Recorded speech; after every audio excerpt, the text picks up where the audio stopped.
ونؤمن به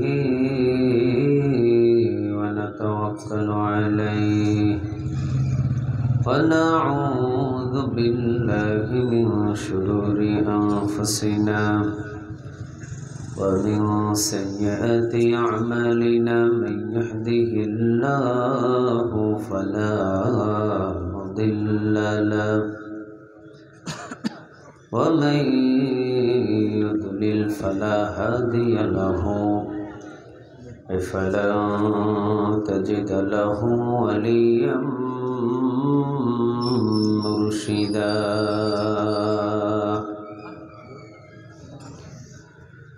ونشهد أن لا إله إلا الله وحده لا شريك له والذي لا ضد له ولا ند له لا مثل له ولا مثيل له لا وزير له ولا كفيل له لا شبه له ولا شبيه له لا ولد له ولا والد له وهو الواحد الفرد الصمد لم يلد ولم يولد ولم يكن له كفوا أحد ونشهد أن سيدنا ونبينا وحبيبنا وبشيرنا ونذيرنا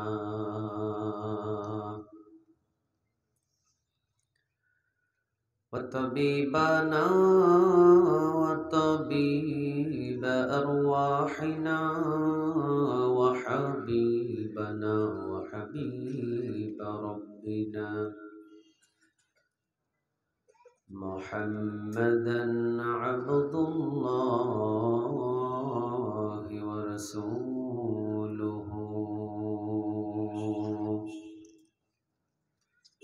أرسله بالحق بشيرا ونذيرا وداعيا إلى الله بإذنه وسراجا منيرا أما بعد فقد قال الله تعالى في كلامه المجيد وفي فرقانه الحميد أعوذ بالله من الشيطان الرجيم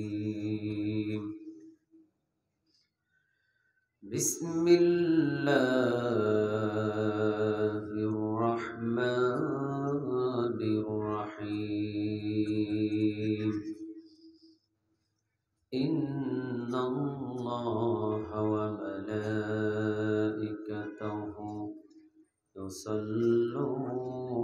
يصلون على النبي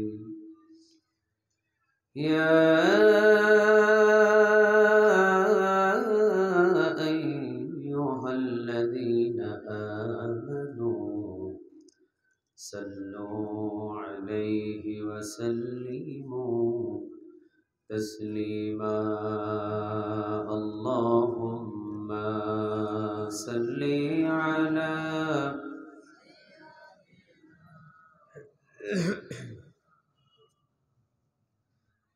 وعلى آل سيدنا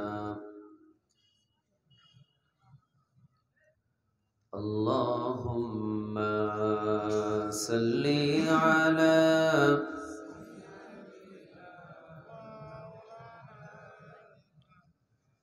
وعلى آل سيدنا কত ব্যথা কত ভাবে সয়েছ যে তুমি, তোমারি খুনে লাল তায়েফের ভূমি। ফেরেশতা এসে যায় ধ্বংসের হুকুম, লৌহ মাখা মুহাম্মদ প্রাণীতে হযরত। ওয়াল্লাহ ক্ষমা করো এতাই বাসী, ওরা বুঝেনি যে আমি যে মুহাম্মদ, এতাই মুহাম্মদ। আল্লাহুম্মা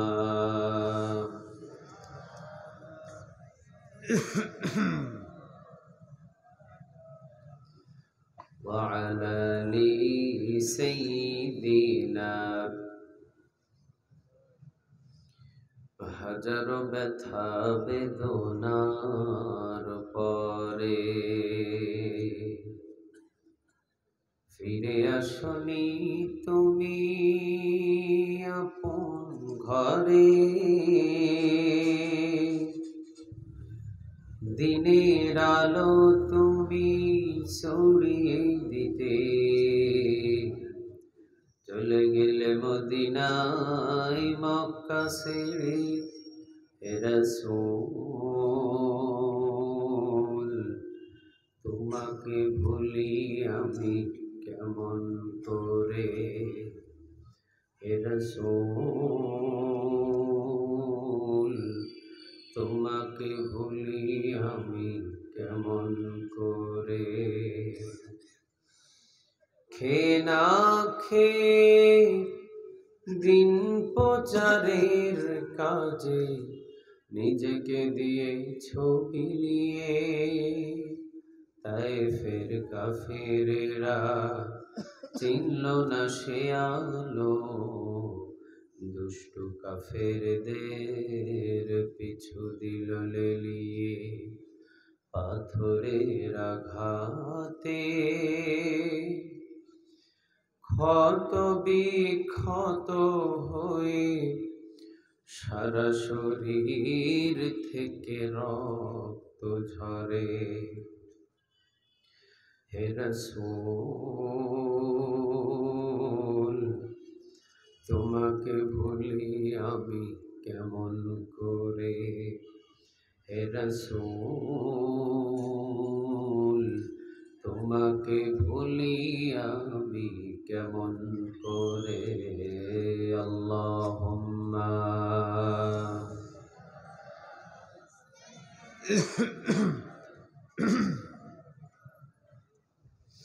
وعلى آل سيدنا। اللهم صل على محمد، পড়েন اللهم صل على محمد وعلى آل محمد كما صليت على إبراهيم وعلى آل إبراهيم إنك حميد مجيد. اللهم بارك على محمد وعلى آل محمد كما باركت على إبراهيم وعلى آل إبراهيم إنك حميد مجيد. لا إله إلا الله، لا إله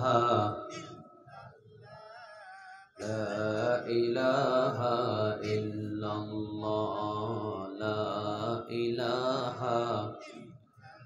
আল্লাহ নবীর জিকির করবে যারা, আল্লাহর প্রিয় বান্দা তারা, আল্লাহর প্রিয় বান্দা যারা, জান্নাত জান্নাতে প্রবেশ করবে তারা, জোরে লা ইলাহা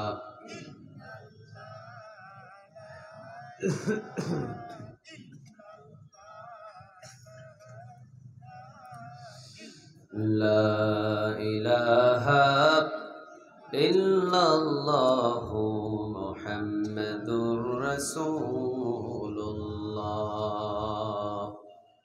সাল্লাল্লাহু আলাইহি ওয়াসাল্লাম। পাবনাবাসী, আপনারা সবাই কেমন আছেন? আলহামদুলিল্লাহ, আমি ভালো আছি। আপনাদের আওয়াজে মনে হয় না তো আপনারা সুস্থ আছেন। মনে হচ্ছে না যে আপনারা স্বাধীন দেশে বসবাস করছেন। আপনারা সবাই পাবনাবাসী কেমন আছেন? আলহামদুলিল্লাহ। আমাদের সবাইরে ভালো রাখেন তিনি কে? আমাদের সবাইরে সুস্থ রাখেন তিনি কে? কেউ যেটা পারে না সেটা পারেন কে? কেউ যেটা দেখে না সেটা দেখেন কে? কেউ যেটা শোনে না সেটা শোনেন কে? সকল ক্ষমতার উৎস কে? সে আল্লাহর প্রতি শুকরিয়া আদায় করে পড়ছি আলহামদুলিল্লাহ। পড়ছি রব্বানা লাকাল হামদ হামদান কাসীরান তাইয়িবান মুবারাকান ফি। পড়েন আল্লাহু আকবার কবীরা আলহামদুলিল্লাহি কাসীরা সুবহানাল্লাহি বুকরাতান ওয়া আসীলা সুবহানাল্লাহি ওয়া বিহামদিহি আদাদা খালকিহি ওয়া রিদা নাফসিহি ওয়া জিনাতা আরশিহি ওয়া মিদাদা কালিমাতি।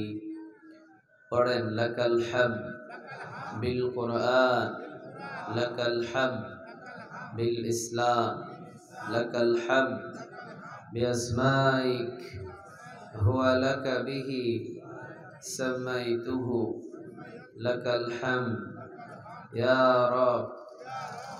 একসাথে ইয়া রব কামা ইয়ানবাগি লিজালালি ওয়াজহিক ওয়া আযীমি সুলতানিক। প্রশংসাগুলো করলাম কার? আমরা সব জায়গায় প্রশংসাগুলো করব কার? খাওয়ার শুরুতে কার? খাওয়ার শেষে কার? ঘুমাইতে গেলে কার? ঘুম থেকে যখন জাগি তখন কার? রাস্তাঘাটে চলার সময় কার? আমরা গোলাম কার? বলতে লজ্জা লাগছে। আমরা গোলাম কার? রাসূল বলতেন আব্দুল্লাহি ওয়া রাসূলুহু, আল্লাহ আমি আপনার গোলাম। সুবহানাল্লাহ বলবেন না? আল্লাহুম্মা ইন্নী আবদুক, আল্লাহ আমি আপনার গোলাম। ওয়াবনু আবদিক, বান্দার ঘরের গোলাম। ওয়াবনু আমাতিক, বান্দির ঘরের গোলাম। নাসিয়াতি বিয়াদিক, আমার চুলের মুঠি আল্লাহ আপনার হাতের মুঠোয়। চিৎকার দিয়ে পড়েন আল্লাহু আকবার। নবী নিজেরে গোলাম বলে পরিচয় দিতেন। নবীজি গোলাম বলে পরিচয় দিতেন, আর নবীরে হাবিবুল্লাহ উপাধি দিয়েছেন তিনি কে? উনি ছোট হতেন আর আল্লাহ ওনাকে বড় করতেন। সুবহানাল্লাহ বলবেন না? দুনিয়াতে ছোট হলে বড় হওয়া যায়, আর দুনিয়াতে যে বড় হতে চায় তারে থাপ্পড় দিয়ে জমিনে গেড়ে দেয় তিনি কে? অত ইজ্জু মান তাশা অত যিল্লু মান তাশা ওয়া বিয়াদিকাল খায়র ইন্নাকা আলা কুল্লি শাইইন কাদির। ইজ্জত পৃথিবীর কেউ দিতে পারে না, ইজ্জত দেওয়ার মালিক একজন, কে? তিনি। বেইজ্জত কেউ করতে পারে না। পৃথিবীর কেউ কোনো মানুষকে বেইজ্জত করার কোনো ক্ষমতা নাই। যদি আল্লাহ তাকে সম্মানিত করে, তার সম্মান এবং মর্যাদা জেলখানায় গেলেও বাড়ায়া দেন তিনি কে? আল্লাহ যদি ইচ্ছা করে বেইজ্জত হবে জমিনের ভিতরে, সে যতই কোটি টাকার মালিক হোক আর যতই সম্পদের মালিক হোক, যদি আল্লাহ বলে যে তোকে আমি জমিনে বেইজ্জত করে ছেড়ে দিব, হাজার কোটি কোটি টাকার মালিক হলেও তাকে বেইজ্জত করে অপমান অপদস্থ করে জমিনে ছেড়ে দেন তিনি কে? এগুলো কার হাতে বলেন? আরো জোরে বলেন কার? আল্লাহ। এই জন্য রাসূল ছোট হতে পছন্দ করতেন আর আল্লাহ তাকে উচ্চ মাকামে বসিয়ে দিতেন। চিৎকার দিয়ে বলেন আল্লাহু আকবার। আল্লাহ বলেন, ও নবী আপনি হলেন হাবিবুল্লাহ। হাবিবুল্লাহ অর্থ কে বলতে পারে এখানে? হাবিবুল্লাহ অর্থ কি? কার বন্ধু? আরো জোরে বলেন কার? ও নবী আপনি ছোট হতে চান, আপনি তো ছোট না, আপনি গোলাম না, আপনি হলেন হাবিবুল্লাহ। ও নবী আপনি হলেন আমার বন্ধু, আপনারে আমি আমার বন্ধু বানায়া নিলাম। সুবহানাল্লাহ। দুইজনের বন্ধু বানিয়েছেন, একজন হলেন খলিলুল্লাহ আর আরেকজন হলেন হাবিবুল্লাহ। সুবহানাল্লাহ। খলিল অর্থ বন্ধু, খলিল অর্থ কি? বন্ধু। আর হাবিব অর্থ বন্ধু। খলিল অর্থ এমন বন্ধু যে আল্লাহর জন্য খলিল সব করবে, আল্লাহকে খুশি করার জন্য খলিল সব করবে। নিজের ছেলে এবং নিজের বিবিকে ওই মক্কার মরুভূমিতে রেখে আসবে, আল্লাহকে খুশি করার জন্য আগুনের ভিতরে ঝাঁপ দিবে, আল্লাহকে খুশি করার জন্য নিজের কলিজার সন্তানটাকে জবাহ করবে। একজনাকে খুশি করার জন্য আওয়াজ দিয়ে বলেন তিনি কে? এটা হলো খলিলুল্লাহ। খলিল অর্থ বন্ধু, হাবিব অর্থ বন্ধু। খলিল অর্থ এমন বন্ধু যে খলিল আল্লাহকে খুশি করার জন্য 24 ঘন্টা কাজ করে। আর হাবিবুল্লাহ অর্থ এমন আল্লাহর বন্ধু, আল্লাহ হাবিবকে খুশি করার জন্য আল্লাহ 24 ঘন্টা কাজ করে। চিৎকার দিয়ে বলেন আল্লাহু আকবার। নবী কি চায় ওইটা আল্লাহ করে দেয়। সুবহানাল্লাহ বলবেন না? নবী যেটাকে বলে হ্যাঁ করো ওইটা হালাল, নবী যেটা বলে না না করো না ওইটা হারাম। নবী যদি আঙ্গুল তুলে চন্দ্রটা 2 টুকরা হয়ে যায়, আর নবী যদি পা উঁচু করে নবীকে মেরাজে নিয়ে পৌঁছায় দেন তিনি কে? যেটাই বলে সেটাই কবুল। রাসূল বাইতুল মুকাদ্দাসের দিকে ফিরে নামাজ পড়ছিলেন, কিন্তু জোহরের নামাজে ইচ্ছা হয় কাবার দিকে ফিরে পড়তে। আল্লাহ সুবহানাহু ওয়া তাআলা বললেন, নবী 2 রাকাত পড়েছেন জোহরের নামাজ, বাকি 2 রাকাত কাবার দিকে ফিরে আদায় করা শুরু করে দেন। চিৎকার দিয়ে পড়েন আল্লাহু আকবার। قد نرى تقلب وجهك في السماء فلنولينك قبلة ترضاها। নবী যখন জোহরের নামাজ পড়লেন বারবার আসমানের দিকে লক্ষ্য করছেন এবং বারবার আসমানের দিকে লক্ষ্য করে তিনি চিন্তা করছেন, যদি এমন একটা আয়াত আসতো আমার কাছে যে আমাকে আর কোনোদিন বাইতুল মুকাদ্দাসের দিকে ফিরে নামাজ পড়া লাগতো না, আমি কাবার দিকে ফিরে নামাজ পড়তাম। জোহর নামাজের 2 রাকাতে তিনি এমন চিন্তা করছেন, সাথে সাথে ওহী নাজিল করে দিলেন। আওয়াজ দিয়ে বলেন তিনি কে? قد نرى تقلب وجهك في السماء فلنولينك قبلة ترضاها।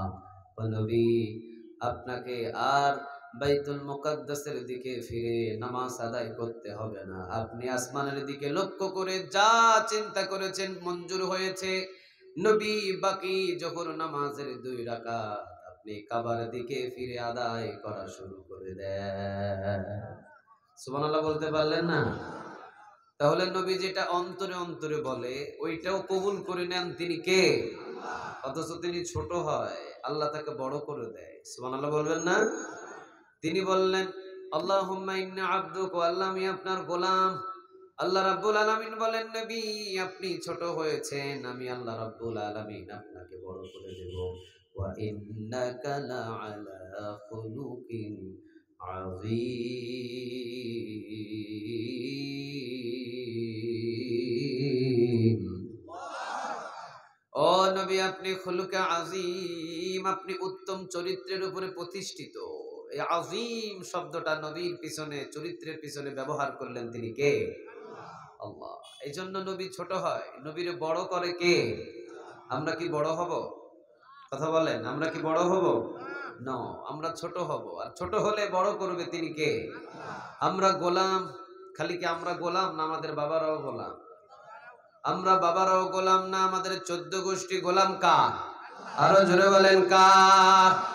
আমরা গোলাম জাত, জমিনের ভিতরে এসেছি গোলামি করার জন্য, পৃথিবীর কোন মানুষের গোলামি নয়। পাবনাবাসী বুদ্ধি করে বলেন গোলামিটা হবে একজন, আর আওয়াজ দিয়ে বলেন তিনি কে?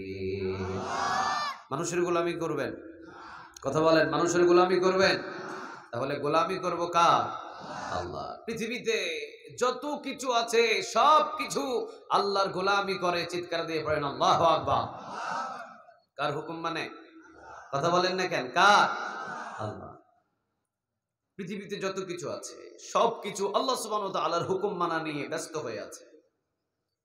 এই আলোচনার দিকে আমি ঢুকবো এখনই, তবে মাঝখান দিয়ে 1 মিনিট কথা কইয়া লই। দোকান কোন দিকে? এ মাহফিলের দোকান কোন দিকে? ওই দোকানে তো দেখছি মনে হয় এরকম 3 প্যান্ডেলের মানুষ ওখানে। মাহফিল কমিটিদেরকে একটা নিয়ম চালু করতে হবে, 10টার পর মাহফিলের সকল দোকান বন্ধ। এটা ফাইজলামির জায়গা নয়, এটা একটা কোরআনের মাহফিল।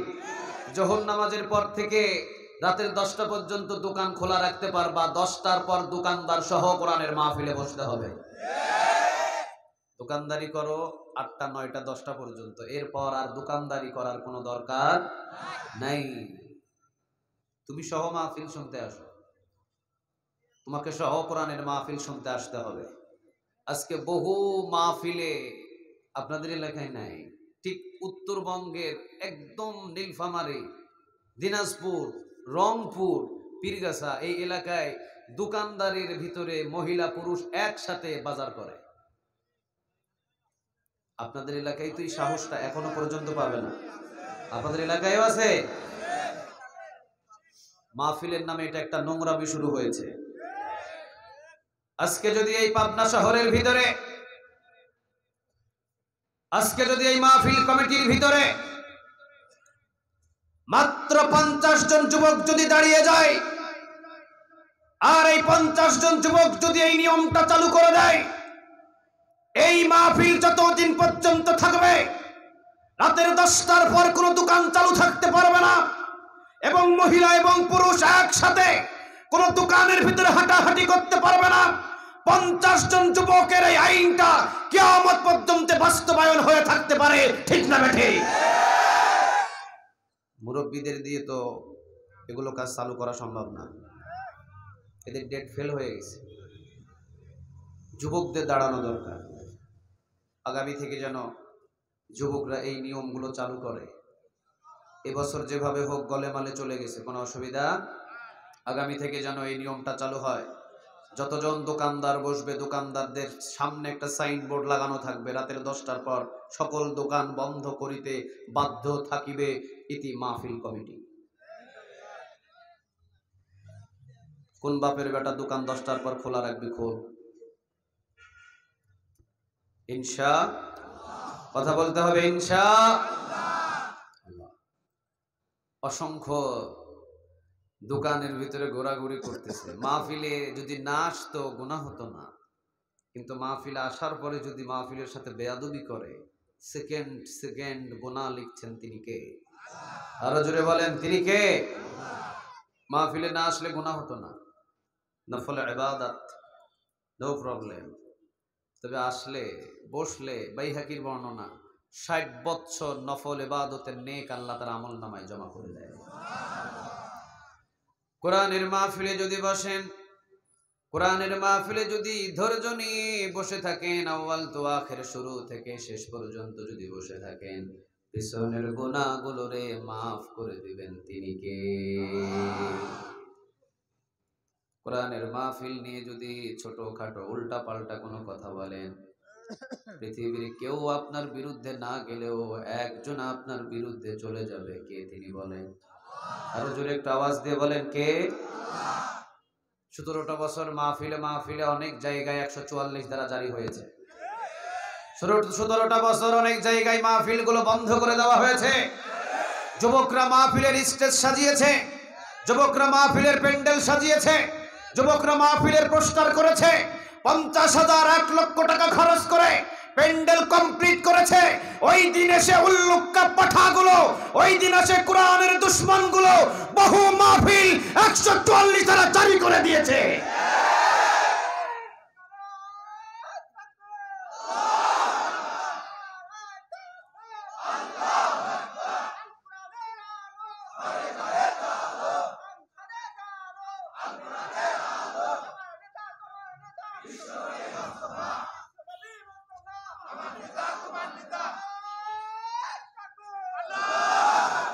আল্লাহ তুমি কবুল করো, আরো জোরে বলেন আমিন।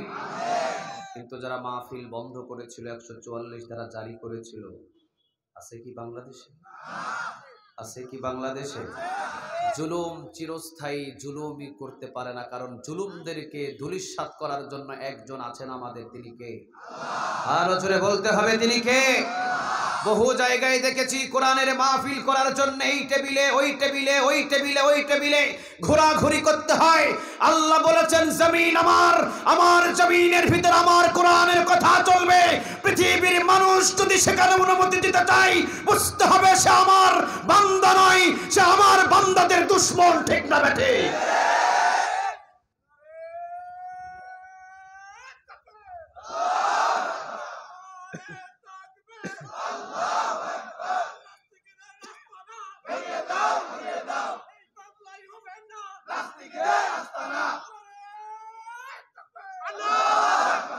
আল্লাহ তুমি কবুল করো, বলেন আমিন। কোরআনের মাহফিলের সাথে যারাই বেয়াদবি করেছে, তাদেরকে অপমান অপদস্থ করেছেন কে? আরো একটু জোরে বলতে হবে, কে? আজকে যারা কোরআনের মাহফিলে এসে দোকান দোকানে ঘোরাঘুরি করতেছেন, আপনারা কি অপমান করছেন না? কথা বলেন, আপনারা কি অপমান করছেন না? কোরআন পৃথিবীর কারো কিতাব নয়, কোরআন কিতাবটা কার? আরো জোরে একটু বলতে হবে, কার? কোরআন আপনার কিতাব নয়, কোরআন আমার কিতাব নয়, কোরআন একজনের দিকে তাকিয়ে আছে, আওয়াজ দিয়ে বলেন তিনি কে? চট্টগ্রামের এক ঘটনা, কোরআনের এক মাহফিলে ছোট করে দেখেছে। সে মাহফিল কমিটির সামনে এসে দাঁড়িয়ে বলেছে, কোরআনের মাহফিলে কোনো লাভ নাই।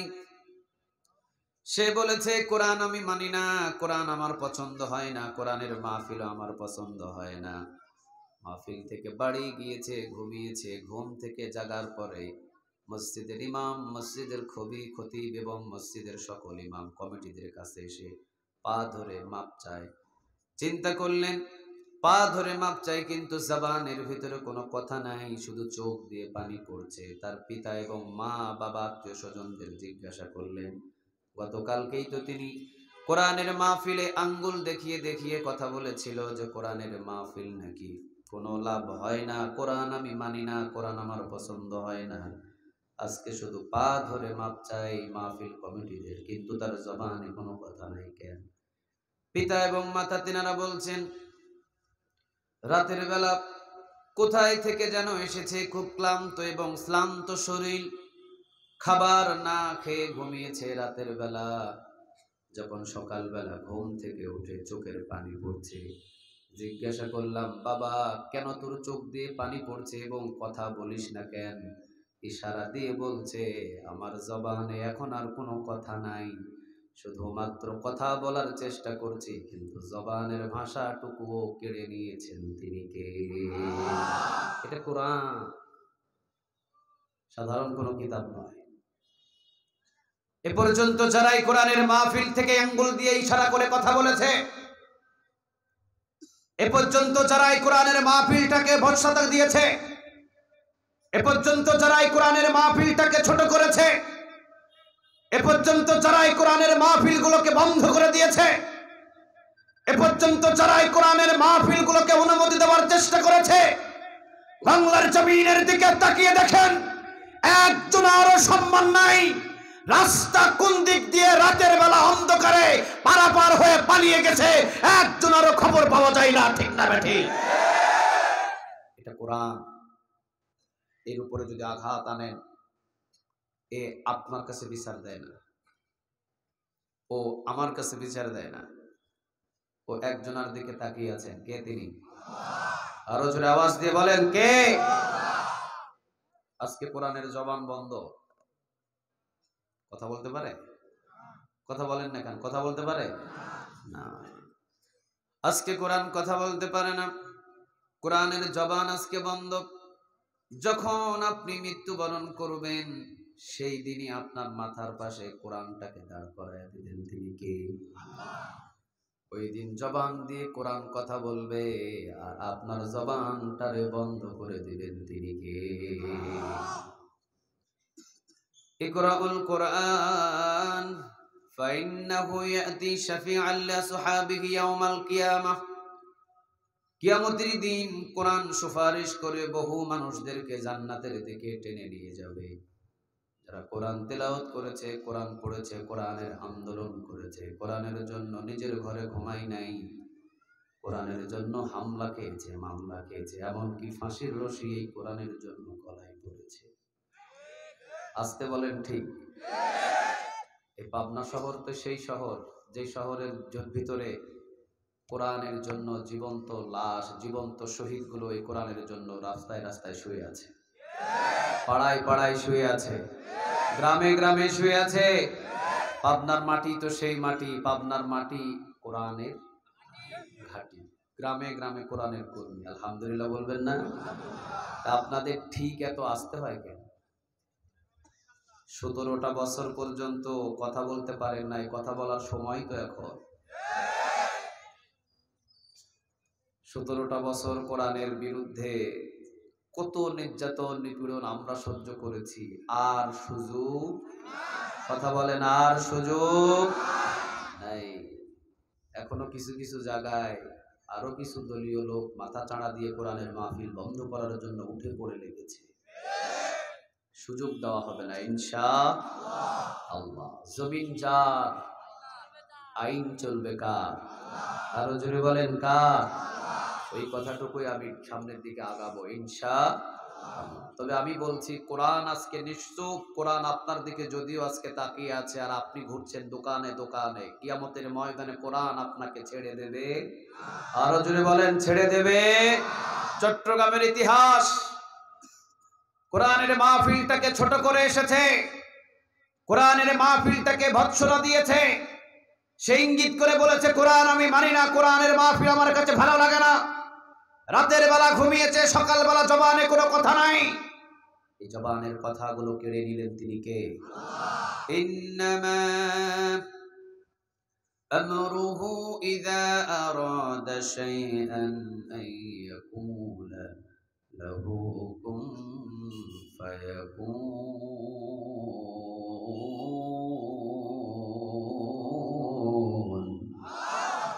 আল্লাহ শুধু বলেন কুন হও, সাথে সাথে হয়ে যায়। আল্লাহ শুধু বলেন কুন হও, সাথে সাথে হয়ে যায়। আজকে যদি এই মাহফিলের সকল মানুষদেরকে আল্লাহ অনুমতি দিয়ে বলেন সবাই মারা যা, 1 সেকেন্ডের ভিতরে আমাদের সবাইকে দুনিয়া থেকে উঠায় নিতে পারেন তিনি কে? ওই ক্ষমতাটা কি আল্লাহর নাই? আরো জোরে বলেন নাই? কেমনি দিকে কোরআনের মাহফিল চলছে, কোরআন থেকে আলোচনা চলছে, যেই মাহফিলে 1 ঘন্টা বসলে 60 বছর নফল ইবাদতের নেক আমলনামায় জমা করে দেন তিনি কে? এর চাইতে কি আমার কাছে দোকান বড় হয়ে যায়? আরো জোরে বলেন দোকান কি বড় হয়ে যায়? অতএব যারা এই দোকানের ভিতরে বসেছেন, এখনো বলছি দোকান থেকে সোজা কোরআনের মাহফিলে বসে যান, আরশ থেকে খুশি হয়ে যাবেন তিনি কে? আরো জোরে বলেন তিনি কে? চলেন আমরা কোরআন এবং হাদিস থেকে আলোচনা শুরু করি। জমিনের ভিতরে যারাই আছি, যারাই কোরআনের মাহফিলের ভিতরে আমরা বসে আছি, সবাই আমরা গোলাম, পৃথিবীর কারো নয়, সবাই আমরা গোলাম। একজনের আওয়াজ দিয়ে বলেন তিনি কে?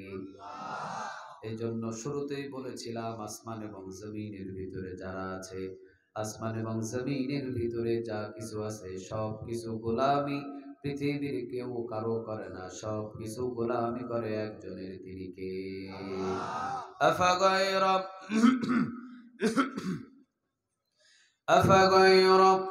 দীনিল্লাহি ইয়াবগুনা ওয়া লাহু আসলামা মান ফিস সামাওয়াতি ওয়াল আরদি তাওআন ওয়া কারহাও ওয়া ইলাইহি ইউরজাউন। আল্লাহ রাব্বুল আলামিন বলছেন আসমান এবং জমিনের মাঝখানে যা কিছু আমি আল্লাহ রাব্বুল আলামিন সৃষ্টি করেছি, আফাগায়রা দীনিল্লাহি ইয়াবগুনা ওয়া লাহু আসলামা মান ফিস সামাওয়াতি ওয়াল আরদি তাওআন ওয়া কারহাও ওয়া ইলাইহি ইউরজাউন। আসমান এবং জমিনের ভিতরে আমি আল্লাহ রাব্বুল আলামিন যা কিছু রেখে দিয়েছি, ইচ্ছায় এবং অনিচ্ছায় সব কিছু গোলামি করে একজনের আওয়াজ দিয়ে বলেন তিনি কে? প্রমাণ? প্রাইমারি স্কুলের টিচার আছে এখানে? প্রাইমারি স্কুলের শিক্ষক আছে? প্রতিদিন তাকে ক্লাসে উপস্থিত হতে হয় 9টায়। কয়টায়? কথা বলেন, কয়টায়? 9টায়। প্রতিদিন তাকে ক্লাসের ভিতরে উপস্থিত হতে হবে 9টায়। প্রতিদিন 9টায় আসে, এক সপ্তাহের ভিতরে 6টা দিন আসে।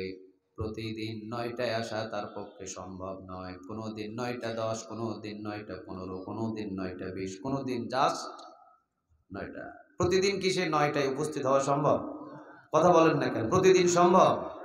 আচ্ছা বলেন, পূর্ব দিকে যেই সূর্যটা উদয় হয়, পশ্চিম দিকে অস্ত্র যায়, পূর্ব দিকে উঠে আর পশ্চিম দিকে যায়, পূর্ব দিকে উঠতে গিয়ে কোনো একদিন আধা ঘন্টা সূর্যটা দেরি করছে, আছে কোনো রিপোর্ট? 1 ঘন্টা দেরি করেছে, আছে কোনো রিপোর্ট? কোনোদিন উঠেই নাই। হয়েছে কোনোদিন এরকম? প্রতিদিন পূর্ব দিকে ওঠে, আবার প্রতিদিন পশ্চিম দিকে চলে যায়। বলেন তো দেখি, কোনো জায়গায় ব্রেক করে না, কোনো জায়গায় থেমে থাকে না, কোনো জায়গায় আড়াল হয় না। প্রতিদিন উঠে আর প্রতিদিন ডুবে, টাইম মতো উঠে টাইম মতো ডুবে। সূর্যটা হুকুম মানে এক, মালিকের আওয়াজ দিয়ে বলেন তিনি কে? আরো একটু সহজ করে দিই। সূরা আর রহমানের ভিতরে আল্লাহ রাব্বুল আলামিন বলছেন, মারাজাল বাহরাইন ইয়ালতাকিয়ান বাইনাহুমা বারযাখুন লা ইয়াবগিয়ান ফাবিআইয়ি আলাই রাব্বিকুমা তুকাযযিবান।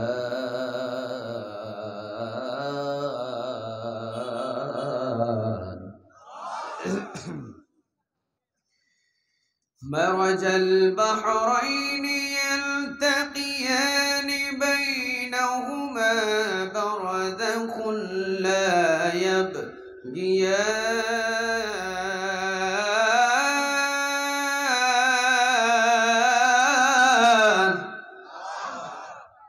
একদিকে লবণাক্ত পানি, আরেকদিকে মিঠা পানি। এক সাগরের ভিতরে কয় ধরনের পানি? একই সাগরের ভিতরে আল্লাহ রাব্বুল আলামিন 2 ধরনের পানি রেখে দিয়েছেন। একদিকে লবণাক্ত পানি, আরেকদিকে মিঠা পানি। মাঝখানে কোনো ওয়াল নাই, আছে? এক সাগরের ভিতরে কয় ধরনের পানি আছে? মাঝখানে কোনো ওয়াল নাই, মাঝখানে কোনো দেয়াল নাই, মাঝখানে কোনো পার্টিশন নাই, মাঝখানে কোনো ধরনের আলাদা করার জন্য কোনো ওয়াল পার্টিশন আল্লাহ রাব্বুল আলামিন দেন নাই। শুধু আল্লাহ বলে দিয়েছেন, লবণাক্ত পানি মিঠা পানির ভিতরে যাবি না, মিঠা পানি লবণাক্ত পানির ভিতরে যাবি না। আল্লাহ রাব্বুল আলামিন শুধু হুকুম দিলেন, এই পানি ওই পানির ভিতরে যায় না, ওই পানি এই পানির ভিতরে যায় না। একদিকে খোলা পানি আর একদিকে চকচকে পানি, এই পানি ওই পানির ভিতরে মিশ্রিত হয় না। বলেন, 2 পানি হুকুম মানছে, একজনের আওয়াজ দিয়ে বলেন তিনি কে? আর একটু কাছে আসে। আপনাদের কষ্ট হচ্ছে? আপনাদের কষ্ট হচ্ছে? আল্লাহ বলে ডাক দেন তো দেখি, আল্লাহ। সবাই একটু জোরে বলেন আল্লাহ। আরো একটু জোরে বলেন আল্লাহ। একটু জিকির করেন, লা ইলাহা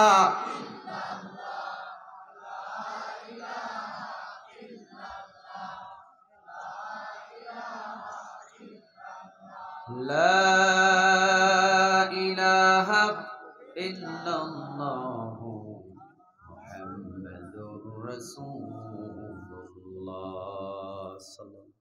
ঠিক আছে। একদিকে লবণাক্ত পানি আর একদিকে মিঠা পানি, 2 পানি হুকুম মানলো কার? আরেকটা মিসাল দিই, আরো বুঝবেন সহজে। যেদিন আমরা জন্ম নিয়েছিলাম, সভাপতি সাহেব মাথায় চুল ছিল? যেদিন জন্ম নিয়েছিলাম মাথায় চুল ছিল? ছিল? চুল নিয়েই দুনিয়াতে আসছি, মাশাআল্লাহ। আপনাদের সবার ছিল? ছিল না? কার কার হাত তুলেন দেখি। ওই একজনের হাত ছিল না মনে হয়। মাথায় চুল ছিল কার কার? হাত তুলেন। এই তো কথা বুঝতে পারছেন, হাত নামান। ছিল না কার কার? হাত তুলেন। সবার ছিল। যেই দিন আমরা জন্ম নিয়েছিলাম প্রত্যেকের মাথায় আমাদের চুল ছিল। প্রত্যেকে আমরা চুল নিয়ে দুনিয়াতে এসেছি, আমাদের প্রত্যেকের মাথায় চুল ছিল। শুধু চুল না, চোখের ভুরু ছিল। চোখের ভুরু ছিল, চোখের পাপড়ি, তিনটা চুল নিয়ে, কয় দাড়িও ছিল। এদিকে দাড়ি ছিল, মুছ ছিল, তো কয় দাড়িও ছিল। জন্মই নিতে পারি নাই, দাড়ি কোথায় থেকে আসবে? যেদিন আমরা জন্ম নিয়েছিলাম সেই দিন আমাদের মাথার চুল ছিল, চোখের ভুরু ছিল, চোখের পাপড়ি ছিল। তিনটা চুল নিয়ে আমরা দুনিয়াতে এসেছি। মাথার চুল, চোখের ভুরু, চোখের পাপড়ি, তিনটা চুল নিয়ে আমরা দুনিয়াতে আসলাম। বলেন তো দেখি, চোখের ভুরু কাটার জন্য কে কতবার সেলুন দোকানে গেছেন? আছে কোনো হিসাব? গেছেন কোনোদিন? চোখের পাপড়ি কাটার জন্য কে কতবার কতদিন সেলুন দোকানে গেছেন? আছেন কোনো হিসাব? মাথার চুল কাটার জন্য কে কতবার সেলুন দোকানে গেলেন? একটা বার আমাকে কেউ হিসাব দিতে পারবেন? কারো কাছে আছে হিসাব যে হুজুর 30 বছরে এতবার চুল কাটছে মাথার? আছে কারো হিসাব? একই দিনে নিয়ে আসলেন, একই দিনে মাথার চুল, চোখের ভুরু, চোখের পাপড়ি নিয়ে আসলেন। একই চামড়ার উপরে, রক্ত মাংস দিয়ে একই চামড়ার উপরে আছেন, কাছাকাছি চোখের ভুরু, চোখের পাপড়ি, মাথার চুল। আল্লাহ রাব্বুল আলামিন বললেন, মাথার চুল তুই বড় হবি। হুকুম মানা শুরু হলো মাথার চুলে, প্রতিনিয়ত বড় হতে থাকে। আল্লাহ রাব্বুল আলামিন বললেন, চোখের ভুরু, চোখের পাপড়ি তুই বড় হতে পারবি না। বড় হলো না, ওই ভাঁজে আছে, ওইভাবে আছে। বলেন তো দেখি, এই তিনটা চুল গোলামি করছে কার? সাগরের পানি সবাই আল্লাহর গোলামি করলো। মাথার চুল, চোখের ভুরু, চোখের পাপড়ি সবাই আল্লাহর গোলামি করলো। আসমানে যেই সূর্য উঠে, সূর্য পর্যন্ত আল্লাহর গোলামি করলো। চন্দ্র পর্যন্ত আল্লাহর গোলামি করলো, তারকারাজ পর্যন্ত আল্লাহর গোলামি করলো। এমনকি গাছপালা, জমিনে যা কিছু আছে সব কিছু আল্লাহ রাব্বুল আলামিনের গোলামি করছে। সেটাই আল্লাহ বলছেন, আফাগায়রা দীনিল্লাহি ইয়াবগুনা ওয়া লাহু আসলামা মান ফিস সামাওয়াতি ওয়াল আরদি তাওআন ওয়া কারহাও ওয়া ইলাইহি ইউরজাউন।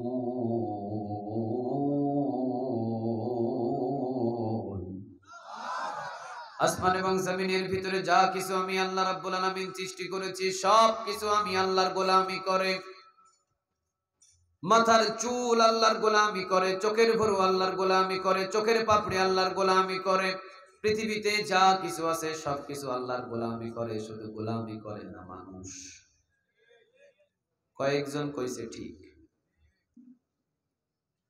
শুধু গোলামি করে না। যে প্রাণী, প্রাণীটার নাম কি? আরো জোরে একটা আওয়াজ দিয়ে বলেন, প্রাণীটার নাম কি? মানুষ। মানুষ, এই মানুষ আল্লাহর গোলামি থেকে দূরে আছে। এই মানুষকে গোলামি করার জন্য 30 পারা কোরআন নাজিল করেছেন তিনি কে? এই মানুষকে গোলামি করার জন্য হাজার হাজার নবী রাসূল পাঠিয়েছেন তিনি কে? এই মানুষকে গোলামি করার জন্য নবী রাসূল পাঠালেন তিনি কে? এখন গোলামি করব কার? আরো জোরে বলতে হবে কার? আল্লাহ। আমরা সবাই গোলাম। আমরা যারা বসে আছি সবাই কি গোলাম? আমাদের মালিক কয়জন? কথা বলেন, কয়জন? কুল পড়েন, কুল হুয়াল্লাহু আহাদ আল্লাহুস সামাদ লাম ইয়ালিদ ওয়া লাম ইউলাদ ওয়া লাম ইয়াকুল লাহু কুফুয়ান আহাদ। কথাটা কার? কুল হুয়াল্লাহু আহাদ, বলুন আল্লাহ এক, অদ্বিতীয়, আল্লাহুস সামাদ তিনি অমুখাপেক্ষী, লাম ইয়ালিদ তিনি কাউকে জন্ম দেন নাই, ওয়া লাম ইউলাদ তাকেও কেউ জন্ম দেয় নাই, ওয়া লাম ইয়াকুল লাহু কুফুয়ান আহাদ তার সমতুল্য আর কেউ নাই, তিনি একজন, তিনি বলেন কে? ভলিউমটা একটু বাড়ানো যায় না? একটু বাড়ায় দেয়। তিনি একক, তার সাথে কোনো শরীক নাই। এই জন্য আল্লাহ রাব্বুল আলামিন বলেছেন, আল্লাহু লা ইলাহা ইল্লা হুয়া আল হাইয়ুল কাইয়্যুম।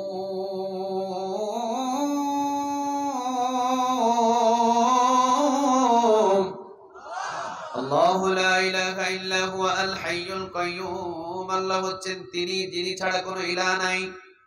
সুবহানাল্লাহ বলবেন না? তিনি ছাড়া কোনো উপাস্য নাই। অথচ পৃথিবীতে দেখবেন যতগুলো ধর্ম আছে, ধর্মদের খোদাও আছে, খোদার স্ত্রী।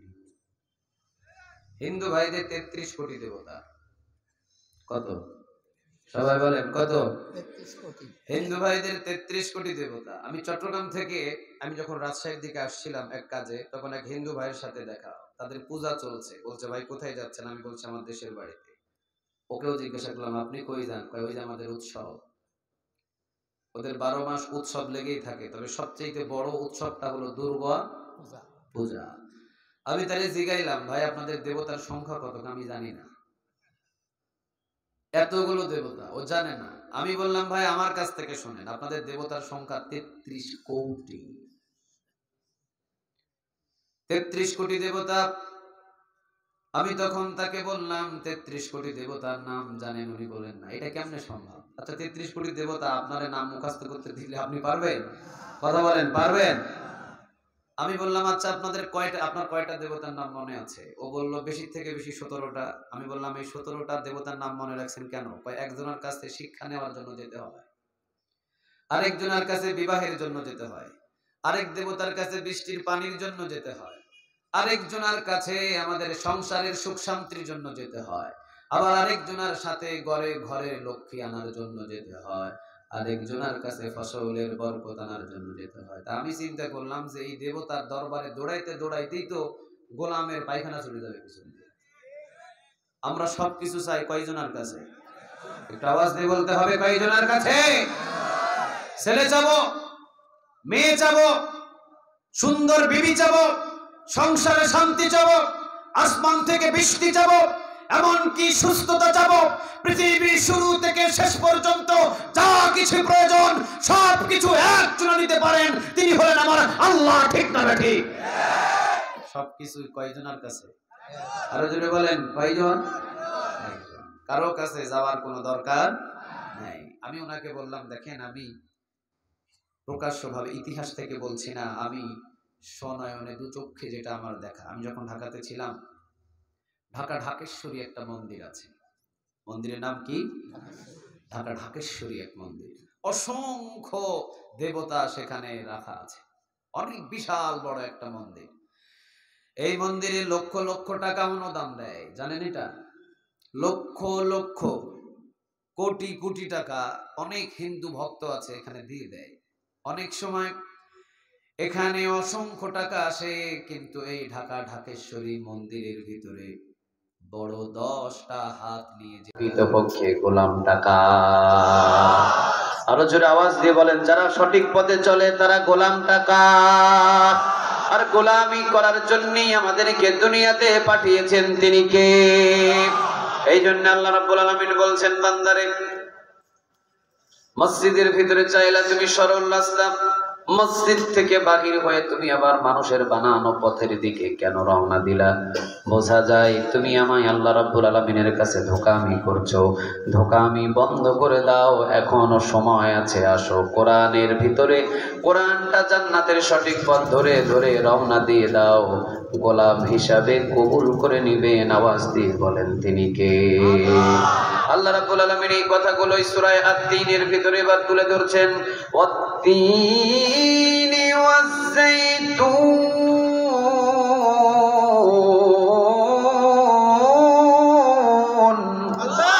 ওয়াত-তিন, তিন ফলের কসম। ডুমুর ফল চেনেন? ডুমুর আপনারা চেনেন? ডুমুর, বাংলাদেশের ডুমুর ডুমুরের মতোই প্রায় 3 ফল, তবে সৌদি আরবের এবং বাইতুল মুকাদ্দাসের 3 ফল আর বাংলাদেশের ডুমুর একটু তফাৎ। ডুমুর ফল যেমন মিঠা নয় তেমনটা মিষ্টি নেই, কিন্তু 3 ফল অনেক মিঠা এবং অনেক এনার্জি। মুফাসসিরিন কেরাম বলছেন 3 ফল যদি কেউ নিয়মিত খায়, যৌবন শক্তি মৃত্যু পর্যন্ত তার অটল রেখে দিবেন। তিনি কে? বরকতি ফল। ও 3 ফলের কসম আমি খাই নাই, এই 3 ফলের কসম খাইছেন তিনি কে? আরো জোরে বলেন। আল্লাহর নাম নিতে আপনাদের কেমন লাগে? আল্লাহ বলে যদি কেউ ডাক দেয়, আমল নামায় সাথে সাথে 40টা নেক জমা হয়ে যাবে। ডাক দেন তো দেখি আল্লাহ। আরো জোরে বলেন আল্লাহ। আরো জোরে বলেন আল্লাহ। আল্লাহর নামের ধ্বনি আমরা 17টা বছর তো দিতেই পারি নাই। একজন দাঁড়াইছে লিল্লাহে তাকবীর দেওয়ার জন্য, ফট করে ডিপজলের মতো নেতা দাঁড়ায় গেছে। আজকে মাহফিলের ডান দিকে যিনি বসা সভাপতি, এমন দায়িত্বশীল, ওনার নাম পোস্টারে এসেছেন আলহাজ হযরত মাওলানা মাহতাবউদ্দিন সাহেব। আজ থেকে 17 বছর আগে যদি আলহাজ হযরত মাওলানা মাহতাবউদ্দিন সাহেবকে সভাপতি বানাতেন, আজকের এই মাহফিলে অন্তত ওনার নাম শুনে 4 গাড়ি পুলিশ হাজির হয়ে যাইত। কথা কি আমি ভুল বলেছি? মাহফিলে ডান দিকে বাম দিকে বসে থাকতো, শুরু থেকে শেষ আউয়াল তো আখের পর্যন্ত ডানে বামে বক্তার বসে থাকতো। ওয়াজ শোনার জন্য নয়, আসতো শুধুমাত্র হুজুর কোনোভাবে দেশ নিয়ে কোনো কথা কয় কিনা। যদি কয় তো মাহফিলি বন্ধ করে দিব, ঠিক না বেটি? আচ্ছা বলেন তো দেখি, হুজুর তো পৃথিবীর কারো কথা বলার জন্য মাহফিলে আসে না, হুজুর একটা কিতাব থেকে কথা বলে। কথা বলেন কিতাবের নাম কোরআনের বাহিরে কোন হুজুর কথা বলে? আরো জোরে বলেন কথা বলে। কাফেরের বিরুদ্ধে কথা বলেন কে? মুনাফিকের বিরুদ্ধে কথা বলেন কে? আচ্ছা হুজুরের দোষ কোথায়? ও হুজুর নরম বলে। আর হুজুরের উপরে যদি কেউ জালিয়াতি করে, জুলুমি করে, সাথে সাথে অ্যাকশনও নেবেন তিনি কে? কারণ হুজুর পৃথিবীর কারো গোলামি করছে না, হুজুর গোলামি করছে কার? হুজুরের নাম যদি শুনতো মাহতাবউদ্দিন সাহেব, তো ওনার এই নাম শুনে 4 গাড়ি পুলিশ হাজির হয়ে যায়। আল্লাহু আকবারের ধ্বনি দিবে, এইটার জন্য অনুমতি নেওয়া লাগতো। নেতা সাহেব বললে আল্লাহর ধ্বনি দিতে হতো, নেতা সাহেব না বললে আল্লাহু আকবারের ধ্বনি দেওয়ার কোনো সুযোগ ছিল? সবকিছু পরিবর্তন করলেন তিনি কে? আরো জোরে বলেন তিনি কে?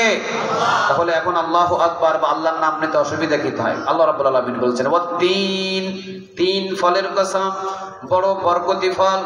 এত বরকতি ফল আপনি অবাক হয়ে যাবেন।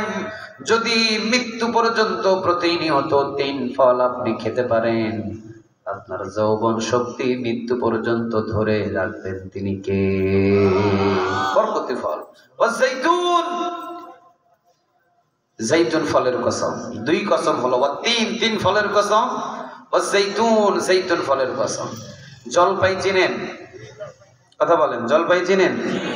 রাসূল বলতেন জাইতুন খাও, জাইতুনের তেল খাও, জাইতুনের তেল মালিশ করো, জাইতুনের তেল চুলে লাগাও, মাথায় লাগাও, পরিপূর্ণভাবে আপনাকে সুস্থ রাখবেন তিনি কে?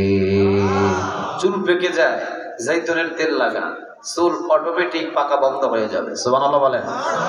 রাসূলের 63 বছর বয়সে প্রায় 17টা অথবা 21টা অথবা হতে পারে 19টা চুল, কয়েকটা বর্ণনা এসেছেন হয়তোবা 17টা অথবা 19টা অথবা 21টা, এইরকম কয়েকটা চুল মাত্র পাকছিলেন, বাকি সব চুল কালো ছিলেন নবীর চুল এবং দাড়ি মিলায়া। কারণ নবী কোনো সরিষা তেল, নারকেলের তেল অথবা কোনো ধরনের কোনো তেল ব্যবহার করতেন না। তিনি জাইতুনের তেল খাইতেন, জাইতুনের তেল শরীরে মালিশ করতেন, এমনকি সমস্ত মাথা এবং চুলে জাইতুনের তেল তিনি ব্যবহার করতেন। সুবহানাল্লাহ বলেন। দামি বরকতি ফল, আল্লাহ সেই বরকতি ফলের কসম খাইলেন, জাইতুন ফলের কসম। এবার 3 নম্বরে কসম খাচ্ছেন ওয়া তুর সিনিন, তুর পর্বতের কসম। তুর পর্বত, যেখানে মুসা আলাইহিস সালাম তুর পর্বতে একজনের সাথে কথা বলতেন, তিনি কে? ওয়া তুরি সিনিন, তুর পর্বতের কসম। মুসা আলাইহিস সালাম, আল্লাহ রাব্বুল আলামিন তাকে ডাকছেন, মুসা সামনে আগাও। সামনে আগালেন। মুসা ডানে যাও, ডানে গেলেন। মুসা এবার সামনে আগাও, আবার সামনে আগালেন। এবার মুসা আলাইহিস সালামকে বললেন, মুসা বামের দিকে ঢুকো। বামের দিকে ঢুকলেন, ডানে বামে সামনে ডাকতে ডাকতে ডাকতে ডাকতে আল্লাহ সুবহানাহু ওয়া তাআলা মুসা আলাইহিস সালামকে তুর পর্বতে উঠায় নিলেন। কিন্তু যখন পা রাখবেন, আল্লাহ বললেন জুতা খোলো। কি খোলো? কথা বলেন, কি খোলো? জুতা খোলো। মুসা আলাইহিস সালাম আল্লাহ রাব্বুল আলামিনের হুকুম মতো পায়ের জুতা খুলে নিলেন, কারণ হুকুম তো পৃথিবীর কেউ দেয় নাই, হুকুমটা দিয়েছেন তিনি কে? আল্লাহ বললেন জুতা খুলো। জুতা খুললেন, জুতা খুলে সামনে আগালেন। তুর পর্বত থেকে ওহী সমস্ত কথাগুলো মুসা আলাইহিস সালামের কাছে পৌঁছালেন, তিনি কে? এটা কি বরকতি পাহাড় নয়? যেখানে আল্লাহ সুবহানাহু ওয়া তাআলা ওহী নাজিল হয়, এই জায়গাটা কি কম দামি হতে পারে? কথা বলেন, কম দামি হতে পারে? ওয়া তুরি সিনিন, তুর পর্বতের কসম, যেখানে মুসা আলাইহিস সালাম উঠতে গেলে আল্লাহ রাব্বুল আলামিন বলেন জুতা খোলো, জুতা খোলো। মুসা, জুতা খোলার পরে তুমি তুর পর্বতে উঠো। এই বরকতপূর্ণ পবিত্রপূর্ণ তুর পর্বতের কসম খাইছেন তিনি কে? একটা কসম। চতুর্থ নাম্বার, ওয়া হাযাল বালাদিল আমিন, নিরাপদ মক্কা নগরীর কসম। চিৎকার দিয়ে পড়েন আল্লাহু আকবার। আপনি খুন করেছেন, বুঝেন কথাটা, আপনি খুন করেছেন, একজন মানুষকে হত্যা করেছেন, আপনাকে ফাঁসির রায় দেওয়া হয়েছে ওই রাষ্ট্র থেকে। আপনি যদি কোনোভাবে কাবার চত্বরের হেরামের ভিতরে ঢুকে যান, আপনি যদি সেখানে 5 বছর ওই হেরামের ভিতরে থাকেন, আপনাকে বাহির করার পৃথিবীর কারো ক্ষমতা, কথা বলেন, কোন ক্ষমতা? কারণ ওয়াহাদাল বালাদিল আমিন, মক্কা নগরী এবং মক্কার চত্বরটাকে, হুদুদে হারামটাকে নিরাপদ দিয়েছেন তিনি কে? বাহির করতে পারবে না কেউ। 10 বছরের জেল আপনার, আপনি শুধু হুদুদে হারামের ভিতরে প্রবেশ করেছেন, আপনাকে আর বাহির করার কারো ক্ষমতা নাই। কারণ ওয়াহাদাল বালাদিল আমিন, নিরাপদ মক্কা নগরীর কসম, অর্থাৎ মক্কা নগরীকে নিরাপদ নগরী হিসাবে ঘোষণা দিয়েছেন তিনি কে? আব্রাহাম। চিনেন আপনারা আব্রাহাম? আপনাদের ওই পাবনা শহরের ওই পাশে বাড়ি। হ্যাঁ, কি ছিল? হস্তি বাহিনী নিয়ে কাবা ঘর ভাঙার জন্য রওনা দিয়েছিল, আর ওকে ধ্বংস করার জন্য আল্লাহ সুবহানাহু ওয়া তাআলা 50,000 সৈন্য পাঠাইছিল না?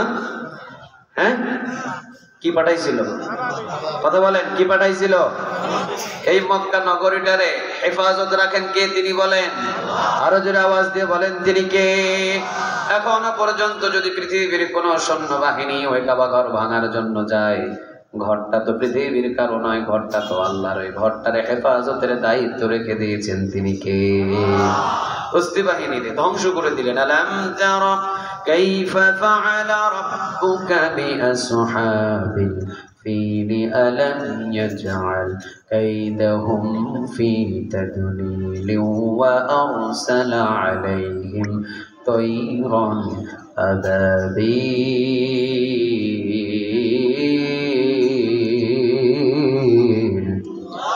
তায়রান আবাবিল, যে আবাবিল পাখি দ্বারা সব হস্তি বাহিনীদেরকে ধ্বংস করলেন। এমন ভাবে ধ্বংস করলেন আল্লাহ রাব্বুল আলামিন, যারা কাবা ঘরটাকে ভাঙার জন্য এসেছিলেন, আল্লাহ রাব্বুল আলামিন ছোট ছোট পাখি দিয়ে তাদেরকে ধ্বংস করলেন। মুফাসসিরিনে কিরাম বলছেন, একটা ছাগল ঘাস খায়, খাওয়ার পরে সে পেটের ভিতরে ঢুকায়, পেটের ভিতরে ঢোকানোর পরে দ্বিতীয়বার দেখবেন আবার ঘাসটাকে কি করে? বাহির করে। বাহির করে ওইটাকে কি বলে? জাবর কাটে। কি বলে হুজুর? জাবর কাটে। এই যে জাবর কাটার পরে এই ঘাসগুলোর যে পরিস্থিতি হয়, আবাবিল পাখি দ্বারায় শাস্তি দিয়ে হস্তি বাহিনীদেরকে এইরকম চিবায়া চিবায়া যেরকম ছেঁচড়া হয়ে যায়, যে জাবর কাটার পরে ঘাসের যে পরিস্থিতি হয়, এই হস্তি বাহিনীদেরকে এই পরিস্থিতি করে দিয়েছিলেন তিনি কে? ওই আল্লাহ এখন আর নাই? না না, ওই আল্লাহ এখন আর নাই। এখনো আছে? বুড়া হয়ে গেছে? শক্তি কমে গেছে? এখনো পর্যন্ত আল্লাহ রাব্বুল আলামিন আছে। আজ যদি পৃথিবীর ভিতরে কোরআনের বিরুদ্ধে, ইসলামের বিরুদ্ধে, আল্লাহর বিরুদ্ধে, আল্লাহর আইনের বিরুদ্ধে যদি কেউ মাথা তাড়া দিয়ে ওঠে, আজ পর্যন্ত আল্লাহ সেই পরিমাণ শাস্তি দেওয়ার জন্য বসে আছে। ঠিক না ঠিক? আল্লাহ এইরকম না যে উনি বুড়া হয়ে গেছে, এখন আর আগের মতো শক্তি নেই। আমরা হই বুড়া, আল্লাহ কি বুড়া হয়? আমাদের শক্তি কমে, আল্লাহর কি শক্তি কমে?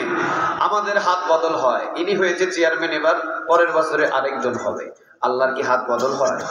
আল্লাহ কি ক্ষমতা বসার জন্য আমাদের মতো ভোটাভুটি করা লাগে?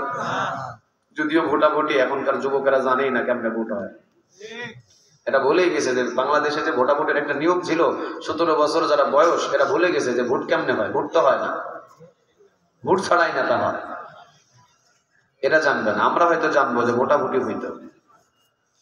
আল্লাহকে কি এরকম ভোট দিয়ে ক্ষমতার চেয়ারে বসা লাগে? না, উনি আগেও যেমন এখনো তেমন, ভবিষ্যতেও উনি তেমন। ধরে না ধরে না ধরে না, যখন ধরে ইন্দুরের গর্ত খুঁজে পাওয়া যায়?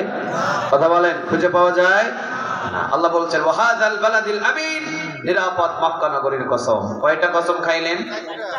সবাই বলেন কয়টা? আল্লাহ রাব্বুল আলামিন এবার বলছেন লাকাদ খালাকনাল ইনসানা ফি আহসানি তাকওয়ীম।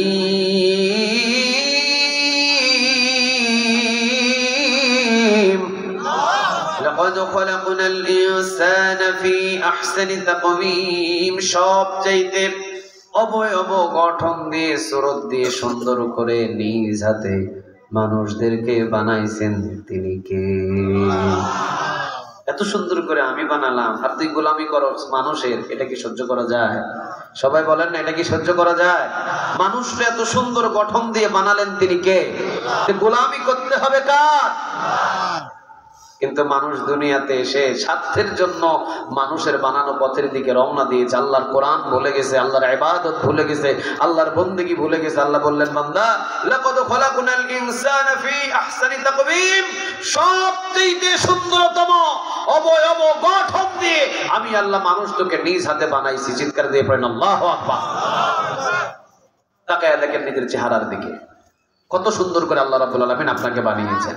আল্লাহ রাব্বুল আলামিন বলছেন বান্দা হাজার গুনাহ করবি এরপরও আমি তোরে ভালোবাসি। সুবহানাল্লাহ বলবেন না? যতই গুনাহ কর, যা কিছুই কর, আয় বান্দা আমার কাছে তাওবা করে ফিরে আয়, আমার গোলামি করা শুরু কর। গোলামি করা শুরু করবি আর আমার কাছে তাওবা করবি, পিছনের সব গুনাহগুলোরে মাফ করে দিবেন তিনি কে? কারণ কি? লাকাদ খালাকনাল ইনসানা ফি আহসানি তাকওয়ীম, সবচেয়ে অবয়ব গঠন সুরত দিয়ে আমি আল্লাহ তোকে সুন্দর করে বানাইছি। তুই পাপ করলেও আমি আল্লাহ তোরে ভালোবাসি। সুবহানাল্লাহ বলতে পারলেন না? 100টা খুন করার পরেও তারে মাফ করে দিয়েছেন তিনি কে? আরো জোরে বলেন তিনি কে? মুসা আলাইহিস সালাম তিনি আল্লাহ রাব্বুল আলামিনের কাছে বললেন আল্লাহ রাব্বুল আলামিন,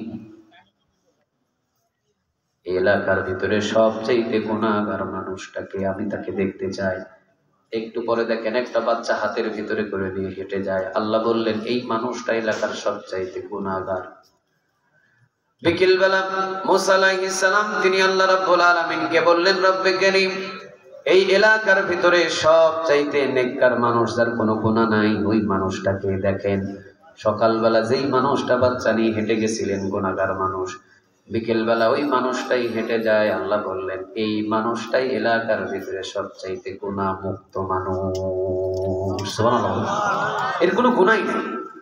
মুসা আলাইহিস সালাম বললেন আল্লাহ, সকালবেলা বললেন এর চাইতে পাপী মানুষ নাই, এখন বিকেলবেলা বলতেছেন এর চাইতে কোনো গুণ, এর চাইতে কোনো নিষ্পাপ মানুষই নাই। আল্লাহ বললেন সকালবেলা ছিল সবচাইতে গুনাহগার, তাওবা করেছে, আমি আল্লাহ বিকেলবেলা তাকে সমস্ত গুনাহ মাফ করে একদম মুক্ত জিন্দেগি গড়া মানুষ বানাইয়া দিয়েছি। চিৎকার দিয়ে পড়েন আল্লাহু আকবার। এর কোনো গুনাহই নাই। সকালবেলা ছিল এলাকার সবচাইতে গুনাহগার আর বিকেলবেলা সবচাইতে ভালো মানুষ, তারে বানায়া দিলেন তিনি কে? আরো জোরে বলেন তিনি কে? এই জন্য আল্লাহ বলছেন লাকাদ খালাকনাল ইনসানা ফি আহসানি তাকওয়ীম, সবচাইতে অবয়ব গঠন দিয়ে সুরত দিয়ে আমি মানুষকে সৃষ্টি করেছি দুনিয়ার ভিতরে। এত সুন্দর করে আমি মানুষকে বানাইছি রে বান্দা, কারণ আমার গোলামি করার জন্যে। আসো আমার গোলামি শুরু করো, কত গুনাহ করেছো সব গুনাহগুলোরে মাফ করে দিবেন তিনি কে? গুনাহ করলেও আল্লাহ আপনারে ভালোবাসে, কারণ বানাইছে কে? আরো জোরে বলেন না কে? আল্লাহ। নূহ আলাইহিস সালাম 950 বছর উনি দাওয়াত দিলেন। কত বছর? প্রতিদিন মার খান, প্রতিদিন রক্তাক্ত হন, জিবরিল আলাইহিস সালাম এসে তাকে মুছে দেন, আবার পরিপূর্ণ সুস্থ হন। পরের দিন তিনি বলেন, পরের দিন আমার দাওয়াতি কাজ কি? তিনি বলেন, আবার ওই মানুষদের কাছে আপনি গিয়ে দাওয়াত দিবেন। পরের দিন আবার দাওয়াত দেওয়া শুরু করেন, আবার পাথর খান। হঠাৎ করে একদিন নূহ আলাইহিস সালাম আল্লাহর কাছে বললেন, আল্লাহ, এই কওমদের সব মানুষদেরকে আপনি ধ্বংস করে দেন। আল্লাহ রাব্বুল আলামিন বলেন, নূহ তুমি যাও, কিস্তির উপরে নৌকার উপরে উঠে যাও, প্লাবন দিচ্ছি, প্লাবন দিয়ে সব ধ্বংস করে দিব। কারণ নবীরা যখন হাত তুলে আল্লাহর দরবারে হাতের দোয়া কবুল করে নেন, তিনি কে? নবীকে একদিন সাহাবীরা এসে বললেন, নবী আপনি মদিনাতে বৃষ্টি হয় না, বৃষ্টির জন্য দোয়া করেন। নবী এবার দুই হাত তুলে বলেন, আল্লাহ মদিনাতে বৃষ্টি দাও, বৃষ্টির প্রয়োজনেই মদিনায় হাত নামানোর আগে মদিনাতে বৃষ্টি পড়া শুরু হলো।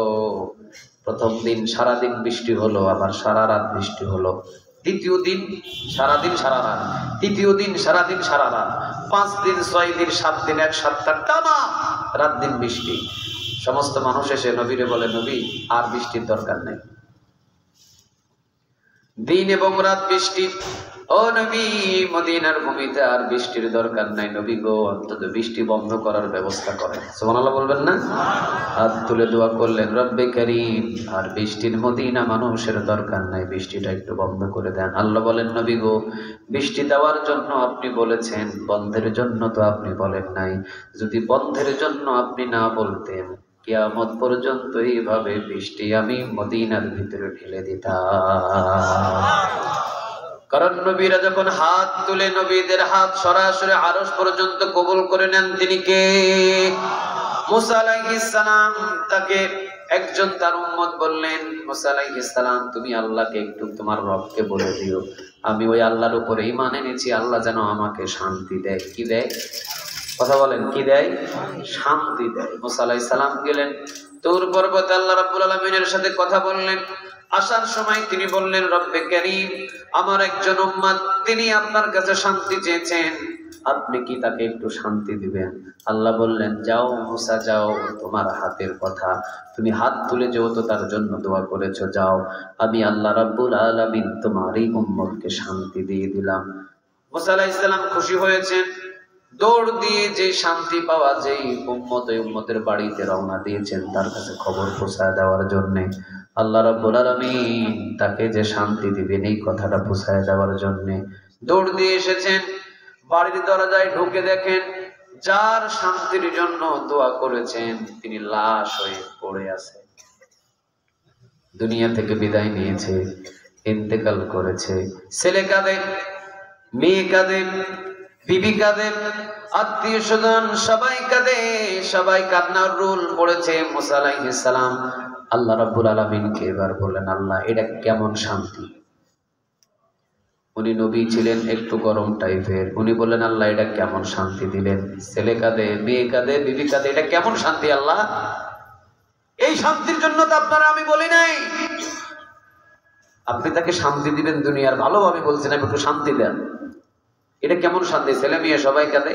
আল্লাহ রাব্বুল আলামিন এবার বললেন, পয়গম্বর মুসা, তোমার দামি হাত দিয়ে যেহেতু তুমি তোমার উম্মতের জন্য শান্তি চেয়েছো, আমি আল্লাহ রাব্বুল আলামিন দুনিয়ার 2 দিনের শান্তি দিয়ে তোমার হাতটাকে আমি ছোট করতে চাই নাই, এই জন্য মৃত্যু দিয়ে আমি আল্লাহ তোমার উম্মতের জন্য চিরস্থায়ী জান্নাতের শান্তি দান করে দিয়েছি। এই জন্য নবীরা যখন হাত তুলেন, নবীদের হাতের দোয়া সরাসরি কবুল করে নেন, তিনি কে?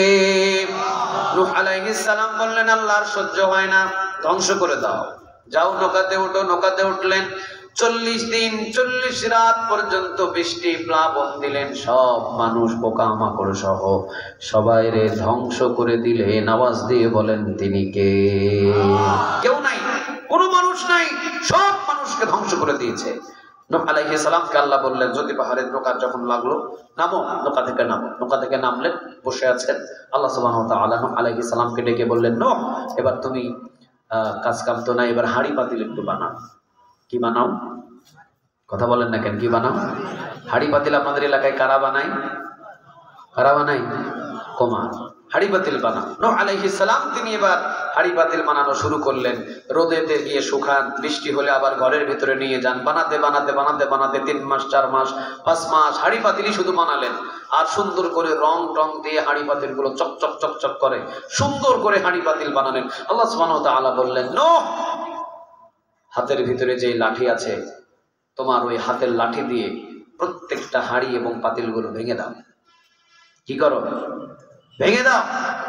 নূহ আলাইহিস সালাম বললেন, আল্লাহ আপনি বললেন বানাতে, হ্যাঁ বানাইতে বলছি, ভাঙতেও তো আমি বলতেছি, ভাঙো।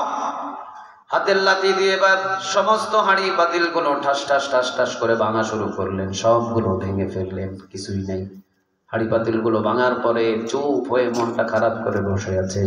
আল্লাহ বললেন, নো মন খারাপ? হ্যাঁ ইয়া রব মন খারাপ। কি জন্য মন খারাপ?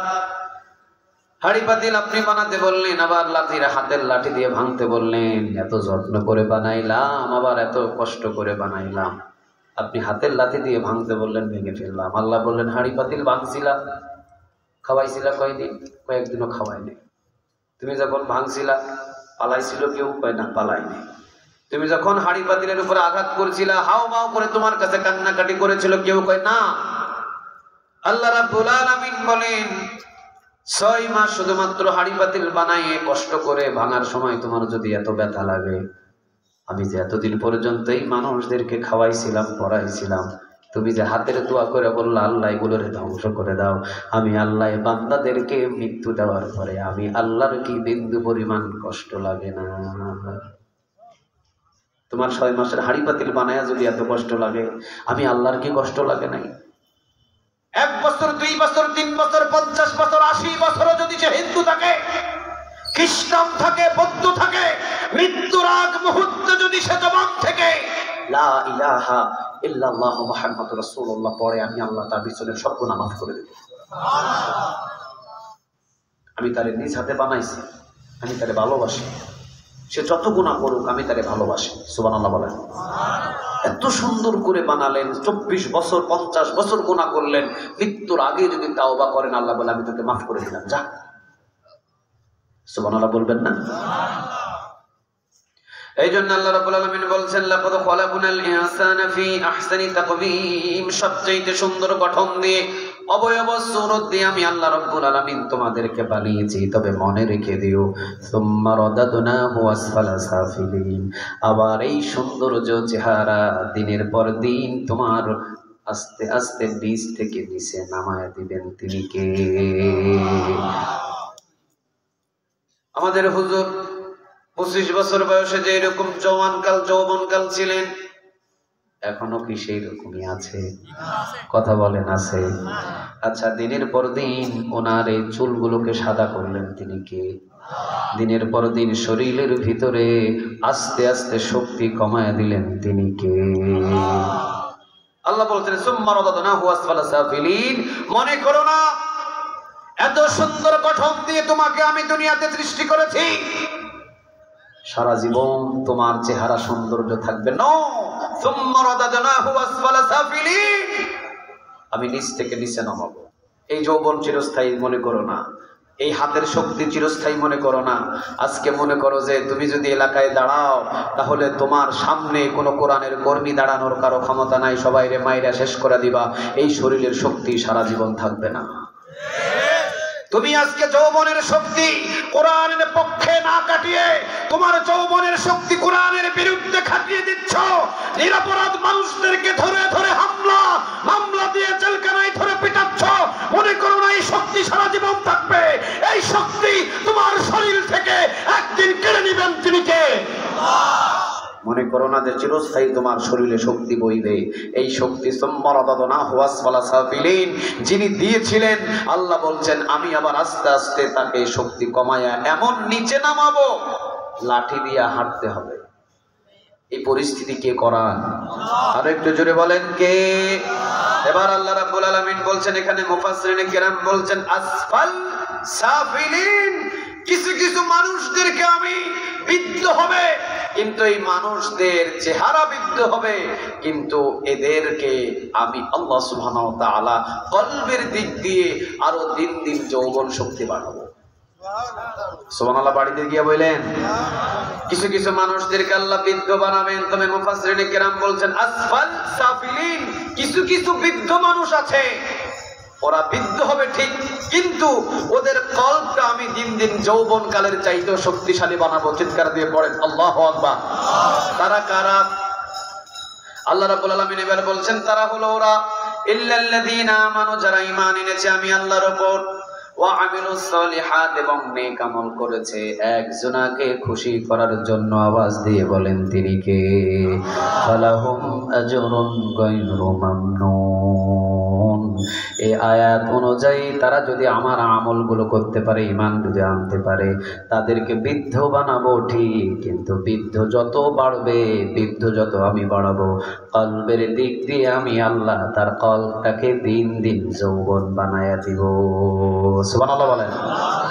একজন বৃদ্ধ দেখেন এখানে বসে আছে, এই বৃদ্ধ রাতে 3টা বাজে, পৌষ এবং মাঘ মাসের রাতের বেলা 3টা বাজে ঠান্ডা পানি দিয়ে ওযু করে 3 ঘন্টা 2 ঘন্টা 1 ঘন্টা তাহাজ্জুদ নামাজে দাঁড়ায় থাকা সম্ভব নয়, কিন্তু একজন বৃদ্ধ মানুষ দেখবেন দিনের বেলা লাঠি লাগে হাঁটতে গেলে, অথচ ওই মানুষটাই আবার রাতের 3টা বাজে ঠান্ডা পানি দিয়ে ওযু করে ওই মানুষটা তাহাজ্জুদ নামাজে 2 ঘন্টা দাঁড়ায় থাকে।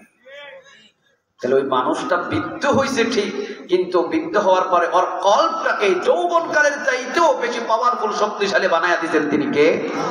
তারা কারা? যারা ইল্লাল্লাযিনা আমানু, ঈমান আনে কার উপরে? ওয়া আমিলুস সলিহাত, এবং নেক আমল করে। একজনাকে খুশি করার জন্য আওয়াজ দিয়ে বলেন তিনি কে? আল্লাহ। অতএব এখান থেকে আমরা বুঝে নিলাম আমাদেরকে নিজ হাতে বানাইছেন তিনি কে? কি করার জন্য? গোলামি। কি করার জন্য? গোলামি। চিরস্থায়ী এই যৌবনকাল আমাদের চিরস্থায়ী থাকবে না, এই যৌবনকালটা একদিন না একদিন নিয়ে চলে যাবে। অতএব এই যৌবনকালটা যেন আমরা আল্লাহর জন্য, কোরআনের জন্য, ইসলামের জন্য কাটিয়ে দিতে পারি। আল্লাহ আমাদের সবাইকে কবুল করে বলেন আমিন। এবং বৃদ্ধ আল্লাহ বানাবেন, সুম্মা রাদাদনাহু আসফালা সাফিলিন, নিচ থেকে একদম নিচের দিকে নিয়ে চলে যাবে। এই হাত দিয়ে এই বাজারের ভিতরে বাজার করে এক হাতে 20 কেজি, আরেক হাতে 20 কেজি, 40 কেজির বাজার এই বেটা যৌবনকালে নিয়ে গেছে, এখন বাজার করে নিজের লাঠি নিয়ে নিজের শরীরে চালাইতে পারে না। কে বৃদ্ধ বানালো? আরো জোরে বলেন কে? সুযোগ যৌবনকালে ইবাদত বন্দেগী করা। কিয়ামতের ময়দানে নবী বলেন আল্লাহ বান্দাদেরকে ডাক দিয়ে বলবেন, যৌবনকালের হিসাব দিয়ে আমার সামনে থেকে তুমি পার হয়ে চলে যাও, যৌবনকালের হিসাব দিয়ে জান্নাতে চলে যাও। সুবহানাল্লাহ বলবেন না? বৃদ্ধকালের হিসাবের দিকে নজর দিবেন না তিনি কে? এই জন্য সুম্মা রাদাদনাহু আসফালা সাফিলিন, আল্লাহ নিচ থেকে নিচের দিকে যৌবনটাকে নামিয়ে দিবেন, দাঁত ফালাইয়া দিবেন, চোখ অন্ধ করে দিবেন, হাতের শক্তি কেড়ে নেবেন, পায়ের শক্তি কেড়ে নেবেন, একের পর এক সব কেড়ে নেবেন। তবে কিছু কিছু মানুষদেরকে আল্লাহ সুবহানাহু ওয়া তাআলা বৃদ্ধ হলে সম্মান বাড়াবেন। তারা কারা? তারা ইল্লাল্লাযীনা আমানু ওয়া আমিলুস সলিহাতি ফালাহুম আজরুন গায়রু মামনুন। তারা হলো ওই ব্যক্তি যারা আল্লাহর উপরে ঈমান এনেছিল এবং নেক আমল করেছিল। যেমন এই যে আল্লাহর একজন খাস গোলাম, উনি বৃদ্ধ হয়েছে ঠিক, কিন্তু ওনার সম্মান বাড়ছে না কমছে? আরো জোরে বলেন, বাড়ছে না কমছে? এইরকম যদি ঈমান আনে এবং নেক আমল করে বৃদ্ধ বয়সে তাদের সম্মান এবং মর্যাদা বাড়ায়া দিবেন তিনি কে? আল্লাহ যেন এই আয়াত অনুযায়ী, আল্লাহ যেন এই সূরা অনুযায়ী আমাদের সবাইকে যৌবনকালের সময়গুলো কাজে লাগানোর তৌফিক দান করেন, বলেন আমিন। এবং ইল্লাল্লাযীনা আমানু, ঈমান এবং আমল যেন এই জমিনের ভিতরে করার সুযোগ দান করেন, আমরা সবাই বলি আমিন। আল্লাহ সুবহানাহু ওয়া তাআলার জমিনে যেন আল্লাহর গোলামি করে যেতে পারি, আল্লাহ আমাদের সবাইকে কবুল করো, বলেন আমিন। ইনিল হুকমু ইল্লা লিল্লাহ, সৃষ্টি যার, আইন যেন আমরা তারই মানতে পারি, যেহেতু সারা পৃথিবীতে যা কিছু আছে সব কিছুই গোলামি করে কার? আমরাও যেন আল্লাহ রাব্বুল আলামিনের গোলামি করে দুনিয়া থেকে বিদায় নিতে পারি। আল্লাহ আমাদের সবাইকে কবুল করো, বলেন আমিন। ওয়া আখিরু দাওয়ানা আনিল হামদুলিল্লাহি রাব্বিল আলামিন। সমাপনী ঘোষণা কি করে দিবেন?